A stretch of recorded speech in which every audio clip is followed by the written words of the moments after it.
A drug supermarket outside secondary schools in Trento. 5 men have been arrested by the flying squad for dealing in drugs. According to the police, the men arrested stationed themselves outside secondary schools in the center of Trento and waited for the bell before approaching students and offering them heroin and hashish.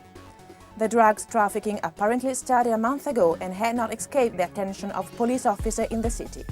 They took 5 dealers with police records into custody for illegal immigrants and a 28-year-old man from Rovereto and seized 250 grams of hashish and 30 grams of heroin. Around 40 young people consuming drugs were identified, all students between the ages of 16 and 19. The cardiology rehabilitation activities held after the evacuation of the San Giovanni Hospital in Mezzo Lombardo have started up again at Village in Trento. The transfer required an extraordinary commitment from staff who work 12 hours a day, Saturday and Sunday included, in order to guarantee that the service could be reactivated. They were successful. From the 1st of February, the 40 outpatients from Mezzo Lombardo have been able to make use of the health facilities in Trento. In order to schedule outpatient services, patients should contact the CUP, Centro Unico Prenotazioni. The inconvenience for those already occupying Village was limited, as they have been transferred to the 4th floor of the Provincial Coordination Center for Rare Diseases. On February the 3rd, it was exactly 12 years from the date of the Chermis tragedy, 2 disasters having marked its history. In 1976, 42 people lost their lives in one of the 2 cable car cabins, following an accident caused by the crossing of the cables, whereas on the 3rd of February 1998, a jet piloted by the American military cut the cable, causing 19 tourists and the operator to plunge to their deaths.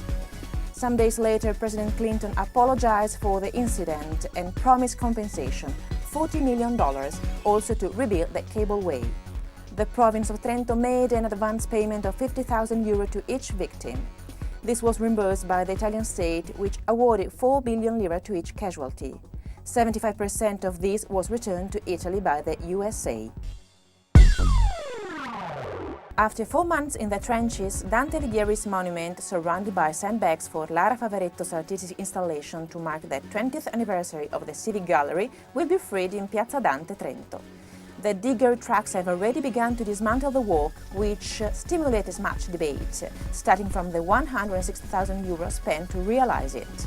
At all events, the installation was included among the best works of 2009, according to the specialist American magazine Art Forum. While the setting up of the installation excited considerable controversy, its dismantling is likely to cause very little. The sandbags will indeed be emptied and given to the Civil Defense Service. At the moment, the Trentino bears are hibernating, but they are nevertheless the subject of discussion. The animals introduced to the province with the Live Horses project at the end of the 90s are increasingly integrated in the area. The Trentino bear population includes a minimum of 25 animals and is increasingly slightly. One important statistic related to the damage reported last year amounting to €48,000 as compared to €62,000 in 2008. So while birds have now become fully accepted inhabitants of Trentino, the forests are also seeing new visitors. Last year, the presence of a male lynx coming from Switzerland was ascertained in the eastern area of the Brenta Mountains, whereas at the Oclini Pass, the remains of a wolf were found. Wolves have not been seen in Trentino for 150 years.